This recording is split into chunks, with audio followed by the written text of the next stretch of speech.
All right, welcome to this session in the COLTT conference today. My name is Aimee Bernard, and I am an assistant professor in the Department of Immunology and Microbiology at the CU Anschutz Medical Campus.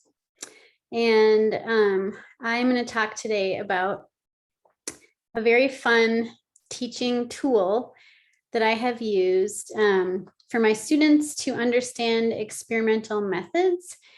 So to teach experimental methods and then also use it to design experiments as well. So I'm going to start sharing my screen here so I can give you a little bit of background on, on the talk today. Okay, so I only see dark screens and a couple of pictures. I'm intrigued by the dog and raccoon picture, but maybe we'll talk about that later. Yeah, so welcome. I'm going to talk about cartooning as an effective tool for teaching experimental design. And to give you a little bit of background, I want to get the chat up. So let me see if I can resurrect my chat. Hang on. I use Zoom every day, but for some reason I can't see the chat function here. There we go. More. Okay, bring my chat back. There it is. Okay, great. Sorry. I need to see the chat because I have to put something in the chat for you in a couple of minutes here. So that would have been a fatal error. Okay, so we're going to talk about cartooning, and to give you a little bit of background about this, I have used cartooning for some of my education research. It's one of the elements that I have decided to study how it affects students' learning in my teaching. So I teach an undergraduate course at CU Denver, and it's for honors and leadership students, and it's called Scientific Thinking. And it is composed of science majors, but also often non-science majors. So business majors, marketing, arts and media, music. I've had all kinds of different students take this class. And what I have noticed for many years is that when students are reading primary literature, so science articles, they really have a hard time understanding experimental methods and experimental design. Particularly students who have not ever participated in a hands-on laboratory course. And this could be younger students that are science majors, or it could be students that are not science majors as well. So I was wondering if drawing cartoons that would allow students to visualize the steps of the experiment, if that would allow them to gain a better understanding of experimental design within primary literature. So that was kind of the question. This also comes from the CREATE method that was devised. It's a teaching, kind of like a teaching pedagogy that was devised by Sally Hoskins at the City University of New York. So if you look up articles on the CREATE method, so CREATE is kind of a clever acronym for a very long pedagogy: consider, read, elucidate, analyze, think of the next experiment. And they use cartooning. So that's where I was first exposed to it. But as in the context of experimental design and how I have students use cartooning as a tool, I will have my students read excerpts from the primary literature. We usually don't dive into reading entire articles to start because that's overwhelming for these students.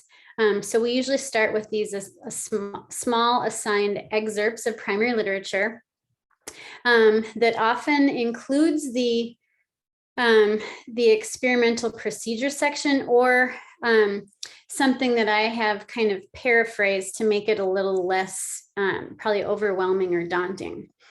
So students will then cartoon that experimental procedure that they would envision how it actually worked from their reading, so how they interpret that. And then we'll have students kind of show and tell. They present their cartoons to their classmates. When we do this, we ask that they give each other constructive feedback. So they have, what elements are thought-provoking? Is there anything that they find interesting? Is there anything that they noticed that was different from how they had drawn it or how they had envisioned the experimental procedure? And then another kind of exciting piece is that students can make adjustments based on feedback from their peers. So if they interpreted the experimental design slightly inaccurately, they can go back and adjust, and they can add more or less detail or change things from the way that they made their cartoon. So that's one way that we've used it. Another way that I've used this is that towards the end of the semester, middle to end of the semester, I will ask students to design their own experiments that will either it's something totally new, some kind of question I've asked them, or I will have them improve and or extend experimental procedures from something that they've read and that we've worked on together.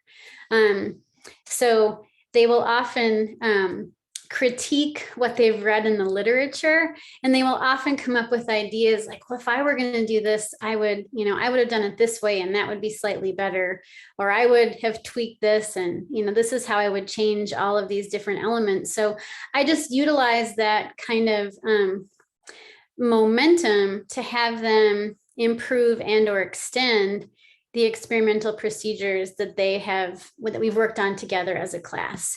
So the next slide is an example of one of the, an abstract from the literature that I have them make cartoons on. So this is from the Journal of Science, and it's it had to do with an experimental design trying to determine if rats were empathetic. So if they had pro-social behavior. So you can all, if you'd like, you can read this abstract. And essentially they had these rats in these containers that was like kind of looked like a clear tennis ball tube that was closed. And the rats then were allowed to let the trapped rat out. And they were given some other bits of motivation like chocolate, or what if a stuffed rat was in there instead of a real rat? Or what if, there were other things inside the container? So that was this whole basis of this article. So I have them using this abstract and really nothing else. I have them yeah, I agree, Lori. Chocolate, got to be empathetic if you're going to get chocolate. I have them use this abstract to cartoon how they envision this experiment actually occurred. And I know that this may feel to us like it's not enough information to go off of, but when non-scientists read the actual experimental procedure, it's often overwhelming, and just they can't tackle that much scientific jargon. So they're much more comfortable at this kind of undergraduate level reading an abstract and trying to figure out what was going on. And the point is that they don't have to be perfect. They're just using this to visually design what they think was happening. So the next couple of slides I'm going to show you are actually cartoons that were created by my students based on this abstract. And they were allowed to use this digital collaborative tool called Mural that I'm going to give you guys all access to here in a couple of minutes to make your own cartoons. So this is one cartoon from a student that was in the class, and this was the student's interpretation of this empathy and pro-social behavior study in rats. And if you see this, you will notice that they had, different scenarios. They could find little icons for the rats. You could show that this tube was locked. So this was like what was called the arena. This was their interpretation of that tennis ball tube contraption that was locked. And here's the free rat, and that's the trapped rat. And the calendar is just to show you that this occurred over time, that there were a couple of different scenarios. I also had them title it because I like it when students use very minimal or no words, but then for their cartoon, but then they give it kind of a fun, clever title. So this was called The Ultimate Prison Escape. And I thought it was quite good. And then the next slide is going to show you two other examples from different students of the same abstract. So here we have on the left, this was another student, so a different student's interpretation of how they chose to cartoon that ultimate prison escape. They added in a little bit more text than the last student. I asked them to use little, no text or minimal text because we want to really use the visual element of this. But this one I thought turned out quite nice. And also when the students, when we show and tell these at the end of class, the students will often, I have them walk through or describe what they're seeing. So they can give us a little bit of like a walkthrough of their cartoon. And you can see this here is the chocolate bar with a bite out of it. So love and chocolate. Okay, and then here on the right is yet another cartoon, same abstract. This is from a different student. And this student really liked to use photos. So in some students like icons, some students really liked photos. So this student used photos, and I was quite impressed. Spent quite a bit of time on this, but you can see this is yet another interpretation of this, this same experimental procedure.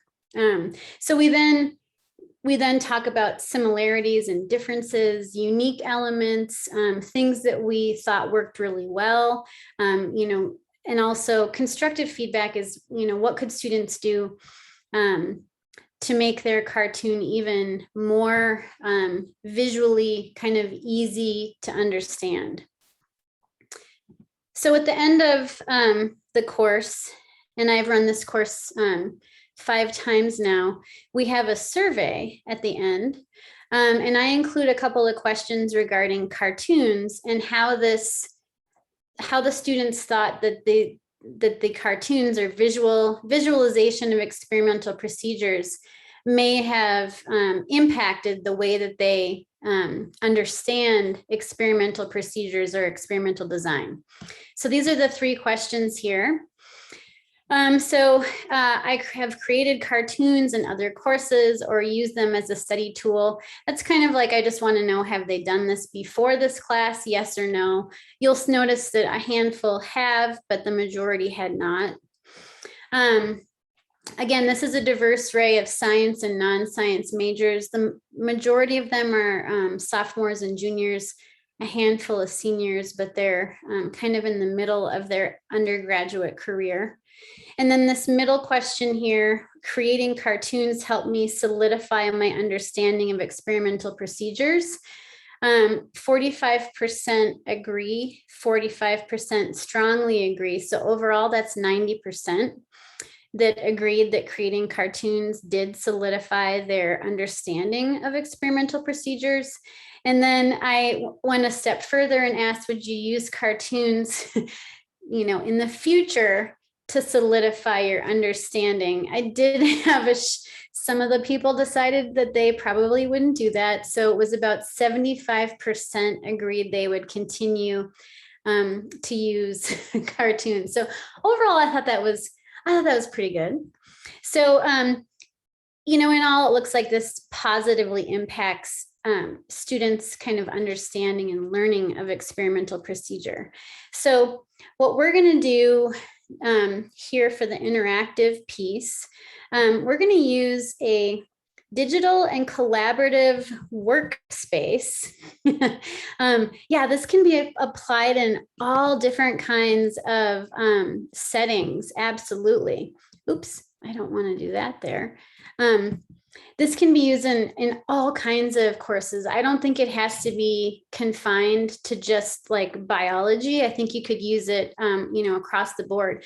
But what we're going to do is this digital and collaborative workspace called Mural. And I'm going to be honest with you, I hadn't really used this tool before the pandemic. I searched through all kinds of online sites because I, of course, had to take my class remote on Zoom. And this workspace to me, it was really nice because we had done sticky notes and markers on the whiteboard to move things around and write things out. And this is essentially what Mural lets you do. I have a free account for educators because my class is small. I can get up to, I think, 25 students into my account for free. If you have more than that, I know Mural would work with you, but we have used this for concept maps. And we have also used it for cartoons, like the examples that you saw just in the last couple slides. Yeah, Mural has something too. I like Mural. I'm partial to Mural, but of course there are a lot of different apps that you could use. So this is the, shoot, I'm trying to get this into here. Oh, that is not what I wanted to do. Undo clear, that would be good. Okay, sorry, I'm just gonna have to copy and paste. I'm sorry, I'm talking to myself. I guess why am I not able to put it in the chat? Shoot. Nope, still not happening. Why is that? Okay. Thinking cartoon, okay. Yeah, we're gonna do a breakout session with that right now, which is that I'm trying to get the, Holly, are you still there? I wonder if yes. Is it possible for you to put a link that I had in the chat earlier? Can you pull that out and put it back in the chat? Because for some reason, it's not letting me put anything in the chat. Okay, it was that first link. Okay, sorry, everyone. Hopefully, Holly, yes, okay. So we're gonna use Mural now as a group. I have a Mural link that I've set up. So I'd like for you guys to do this interactive cartoon or do this cartoon in Mural. This is the excerpt that I would like for you to use to create a cartoon. So just like my students, use little or no words. And you're going to use this. This is from a Cook's Illustrated magazine, and it has to do with salting things and the timing of salting to make like this gazpacho. If you happen to look at this in advance, this is in a document form in the folder for before the session. However, you can just read it right now. I'm going to have you go into that Mural link. It's going to ask you, if you click on the link, it's going to ask you to type in your email. And then I think it says create a temporary account. And then it doesn't ask you for any other information, but it should let you into my room that has some murals that I've created. You can just go ahead and choose a mural they're blank, and you can go ahead and get started making your own cartoon. And then what we're going to do, it's 1:50 right now. In about 15 minutes, I'm going to give you about 15 minutes to cartoon your experimental design for this Cook's Illustrated magazine using this abstract. So yeah, you do have to create an account, but you just type in your email address. It says create temporary account. It does not ask for anything else. You don't have to pay for anything. It should just let you write in after that. And it should take you straight to my COLTT room where I have created some murals. So I'm going to see if anyone has gotten in yet.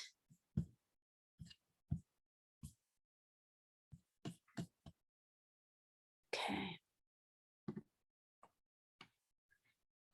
So once you get into that COLTT room, just pick a mural. I think there are enough of you here that I created. I think I only created 20. You can jump on a mural with someone else and just use different sides of it if you'd like, or you can co-create something if you'd like.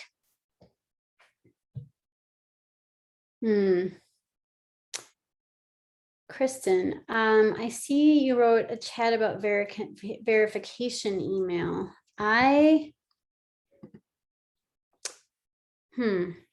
Okay, same thing with Lori. Mural should be sending those, I would think. Oh, okay. Yeah, I think it might just take like a minute. Okay, great, perfect. Oh, check your junk mail, yes. Check your junk mail or your clutter folder, or maybe somewhere that something that looks suspicious might go. Because sometimes I think those things get directed away from our inbox. So yeah, go ahead and do that. But I'm going to leave this excerpt up here so that you guys can look at this while you are creating your experimental method from this Cook's Illustrated excerpt on salt and thyme. And I'm going to encourage you to, you can use icons, you can use photos that you can find right there in Mural. Remember, very little words at the end. A fun title would be nice, like a fun kind of clever title would be nice. And then we are going to show and tell, and we're going to talk about, I'll have people share their screens. And we can talk about similarities and differences, or elements that kind of stick out at us, or just the overall interpretation. So very similar to how I would use this in my classroom.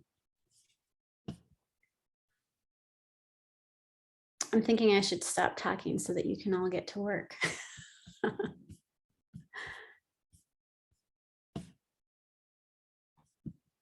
And you can claim the mural if you would like. I just numbered them, but you're welcome to change the name.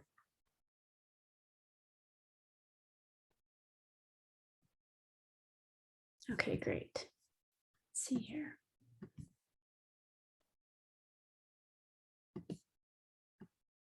All right. Oops.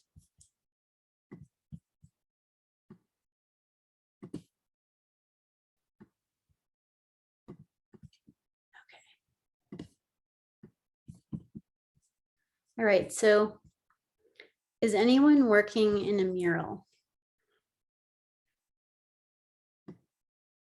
Yes, okay, perfect. At least a few of you are. That's you can create a mind map. That's cool. You can create a concept map, mind map, whatever. If you want to try to utilize it for other things too, it's pretty cool. But I'm going to want to see a couple of cartoons from Salt and Flavor. at the end, so we can kind of show and tell. All right, it is 1:55. So maybe at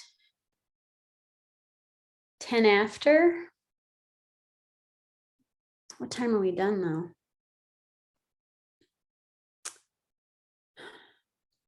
We're done at 2:20. Okay, that should be good. Thank you, Cynthia. Yeah, 20 after. So at 10 after, let's do our show and tell.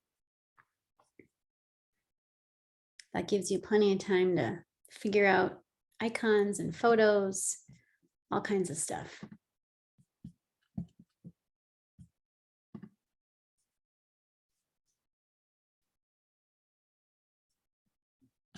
All right. I'm peeking in on a couple of you and they look pretty good so far.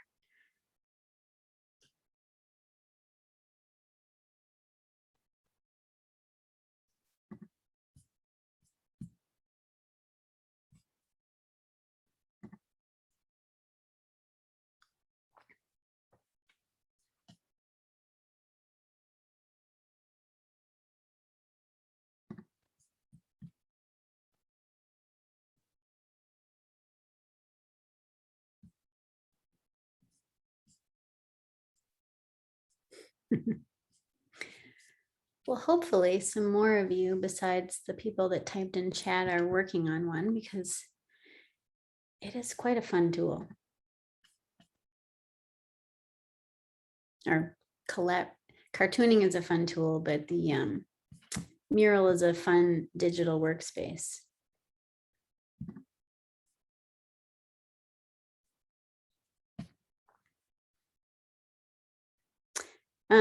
Another thing to make note with Mural is that I would have my students in breakout rooms on Zoom.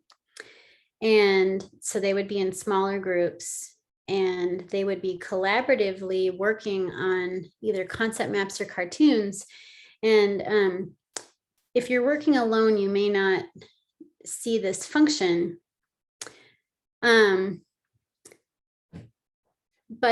you can actually watch your colleague, their name, the cursor, their name moves with what they're doing. So you can see who's doing what. So it's kind of like, I don't know if you guys are Harry Potter fans, but the Marauders map where it would show like where the person was walking around Hogwarts. It's the same thing, but in Mural, you can see where they're at. You can track them, but through Zoom, they could talk to each other in the breakout rooms, and through Mural, they could actually track what each other was doing. And then there's like chatting functions, I think, in Mural as well. Although I think they usually use Zoom for that. But yeah, a lot of different things you can do. Awesome.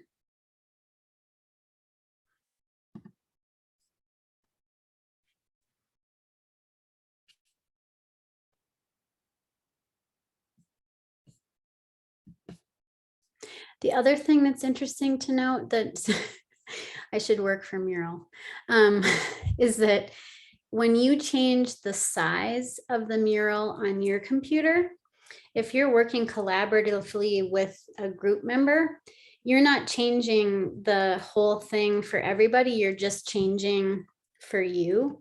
So if you move your mural around, whether on purpose or on accident, you will not affect like what your partner or what your collaborators are working on, which I think is kind of a nice feature. So if you want to zoom in and out or move things around, you can do that without disturbing your collaborators. Awesome.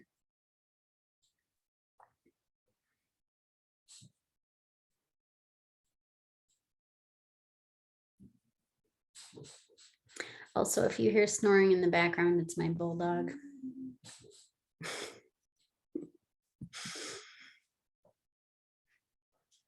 Yeah, Lori, so you can export it as a PDF. I think you will I think it will be emailed to you. it takes just a couple minutes for that to happen.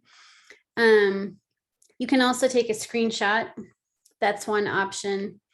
And then all of what you do will be archived. At a certain point, you will run out of space. I haven't yet, but yeah, so the students will share what they do. And because I am the owner of the mural site, I can go in and see what they've done. However, I gave them the ability to create a private room and lock me out if they wanted to, just so that they would I would only be able to see the items that were in their mind finalized, like things they wanted me to see. So I did have several students that created their own private rooms. And one of my students at the end of the semester last fall asked if I would leave her on Mural because she wanted to use it for all of her classes. And she wanted to know if I wouldn't, check in on it because it would be for other things, and if I would keep her on. So I told her that I would. I see that she does have activity. I do not look at what she's doing because I told her I wouldn't, but she's using it for other classes too. So yeah, but the answer is they can share their images if it's like in our public classroom. We work on it together. We can all see it. Otherwise, they can have their own private room, and then they can share that with me when they're ready.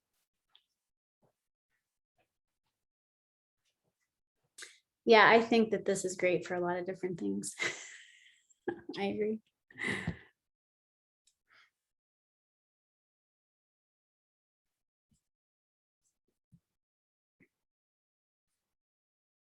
All right. I see Rob put up a link for, it looks like a different invitation.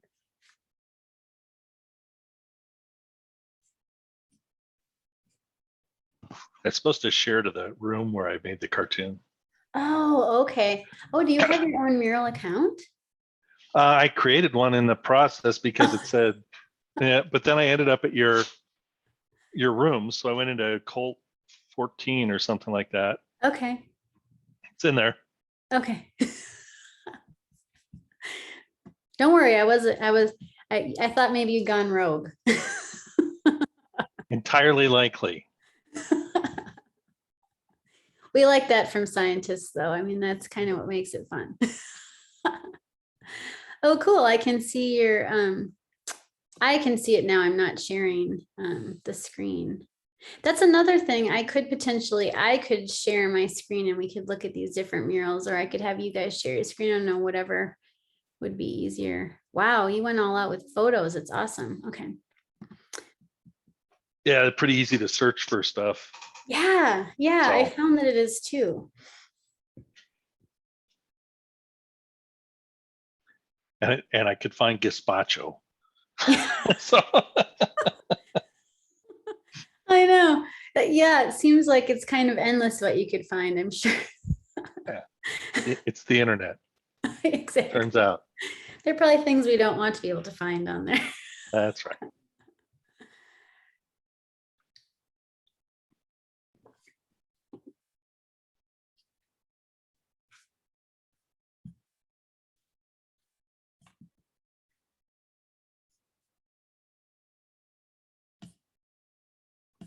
Okay. Oh, cool.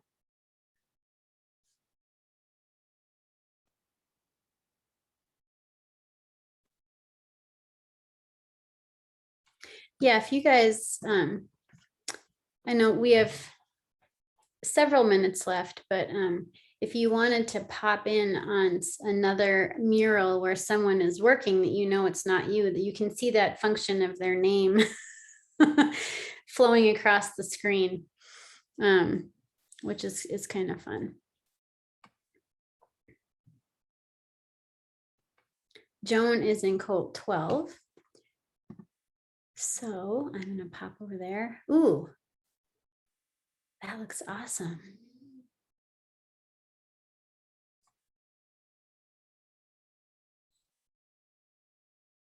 I don't know, maybe you can see me in 12 now. I'm moving around. I see Robin there as well. Even though 12 is Joan Anderson's room. Yeah, it's fun to see what your other where your collaborators are and what they're doing. It's also a nice way as a teacher, when I would go into the different rooms, I could make sure that all of my students were actively participating, because I could see their names moving around. So that was kind of cool.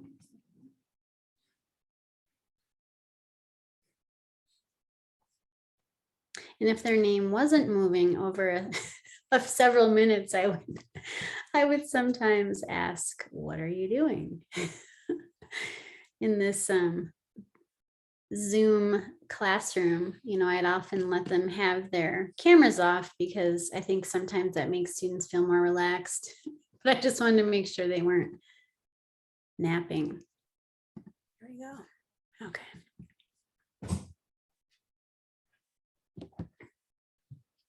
All right, we have about 3 or 4 minutes left.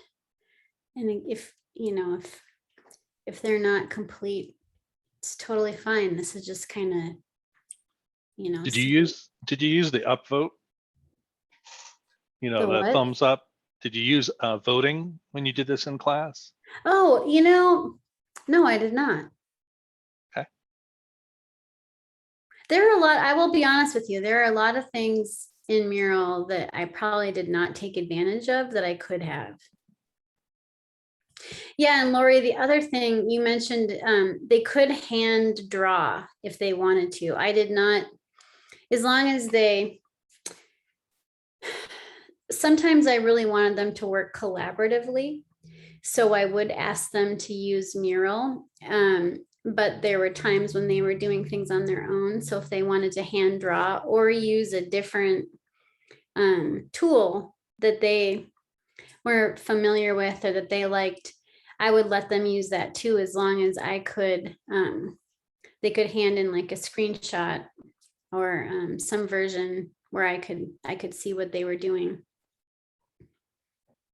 And I did have some students that were just really good artists. So they would send me just pictures of what they had done. So I didn't want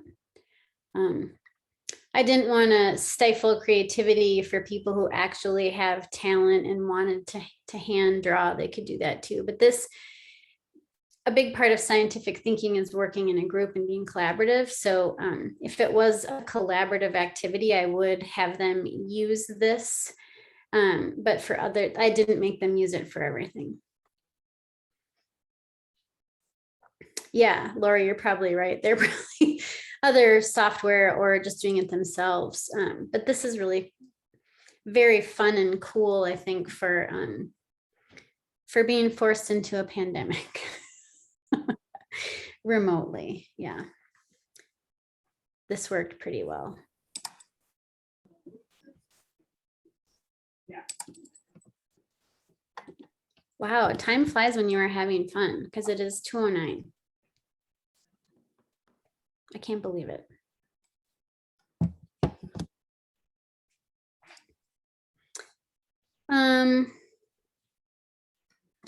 So I think what we should probably do is show a couple of your cartoons.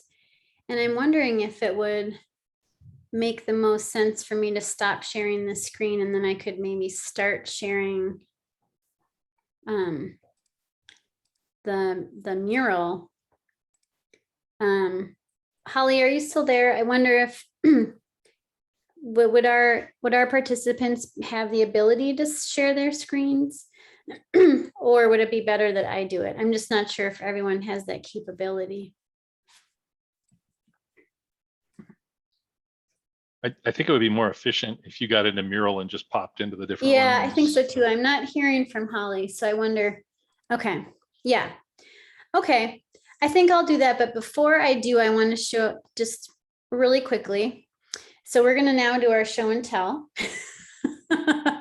And I will share your screens in COLTT, so I'll probably ask for people to let me know which one. Holly, I think I got it figured out. I think I'm going to share a screen instead of having my participants do that. So no worries. Okay, I'll start with Joan in 12.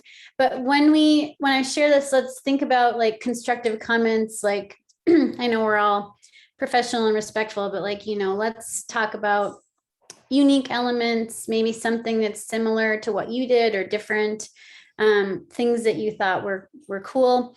And then before we do that, I'm going to show you this was just one example from a student of mine. So this is a cartoon, and this student selected to use a different drawing app on that first time. So here's an example of what one of the students did for their cartoon, which I thought was pretty good. So I'm going to stop the share here. And then I'm going to go to my mural, if I can. Okay. And then I'm going to open up 12, and then I'm going to share a screen here in just a second. So let's do that. Okay. All right. So Joan, walk us through your cartoon. So you got a bowl of gazpacho we're making, huh? Yeah. So you are showing us That some we're gonna put salt, vegetables. right? Put some Found- salt in the vegetables for 1 hour, Yep. or no salt. Yep. And we just put salt in when we put it in the food processor. Yep. And the question, we get the gazpacho, and the question is it tasty or not? Yep. Yeah. Yeah. I like all the photos that you found. I can't believe you guys found actual gazpacho, but I guess this is the internet and you can find anything, right? Mm-hmm. Which is awesome. Yeah, and then you got a blender or food processor there. It's awesome. Okay, Dan is recommending an iPad for Procreate, so that's probably another good option as well. Okay, let's go to 18. So I'm gonna leave this one. Thank you, Joan. We're gonna go over here to 18. Nice. All right, so David, what do we have here? Like it's a surprise. I thought it was pretty clear as it is, but got salt on all four. I couldn't find a clock with 2 hours, but that was sort of close. I'm not sure. Well, I guess it's 10 past. Yeah. Whatever I've forgotten. And then then you put 'em in blender, blender. and then the gazpacho. Yeah. Yeah. I think that's. I don't know what that looks like, but that was to be a popular picture. So. Looks good. Okay, cool. And you would have probably a second one where you don't salt until right Yeah. here, right? Yeah. Yeah. I think Yeah, and then yeah. I will tell you one thing. No, this is awesome. Thank you.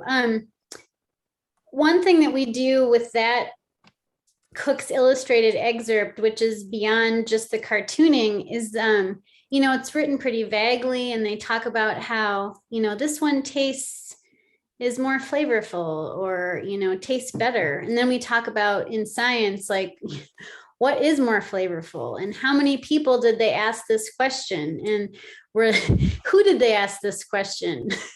Was it random people off the street? Are these all chefs? Like we just had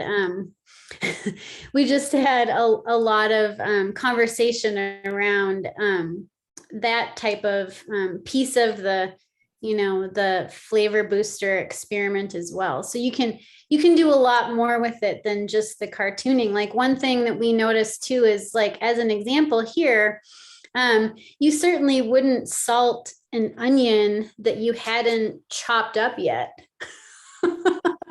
You wouldn't salt the outside of the onion. So some of my students said, "Oh, well, you need to chop them."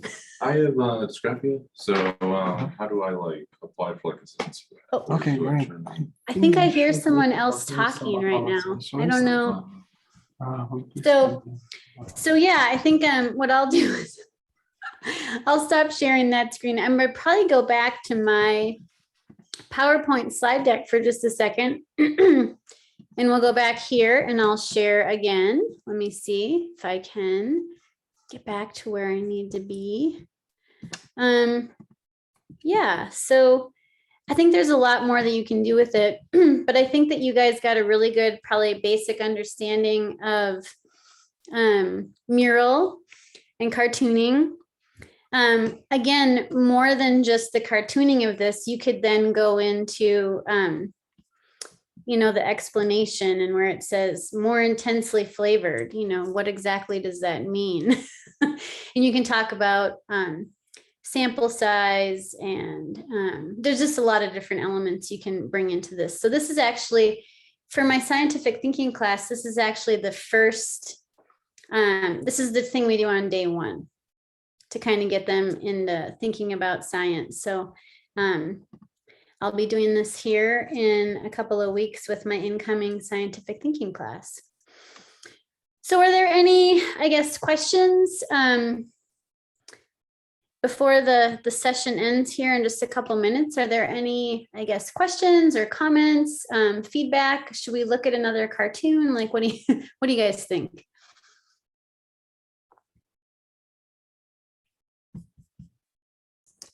This is Joy. I have a cartoon on 11 if you want to look at it. Sure.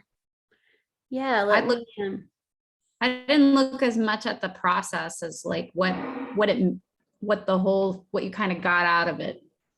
Yeah. Because Okay. Let me go. You said you were in 11?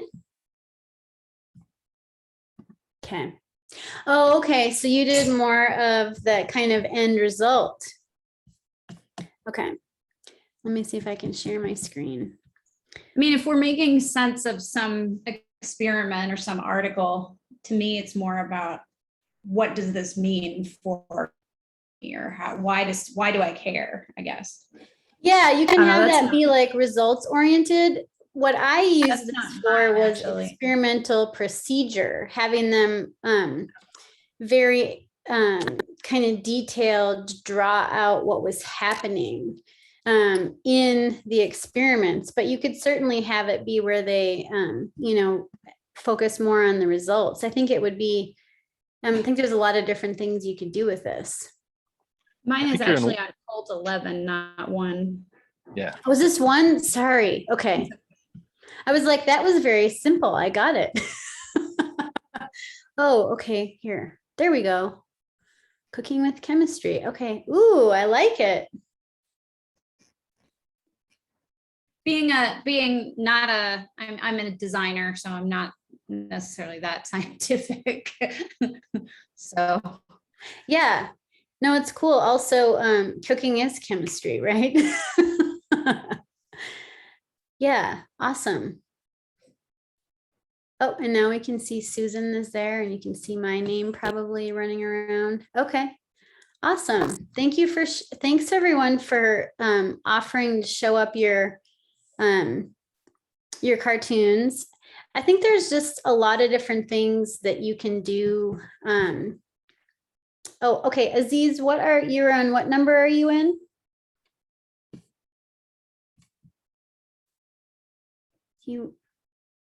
Aziz V. Okay. I can see if I can find yours, if yours has a name. Otherwise, if you tell me the number, I can go there. I think we just have a minute though. Let's see here. Oh, here we go. Okay.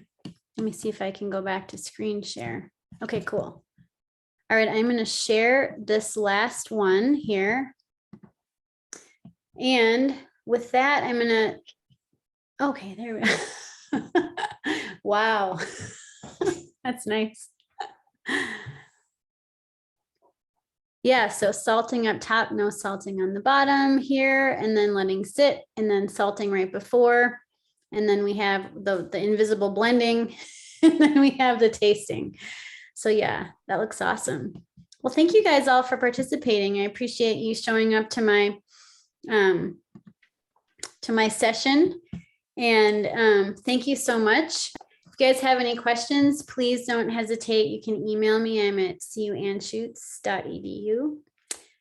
But hopefully you'll use Mural or something like this to cartoon experimental design. So thank you so much.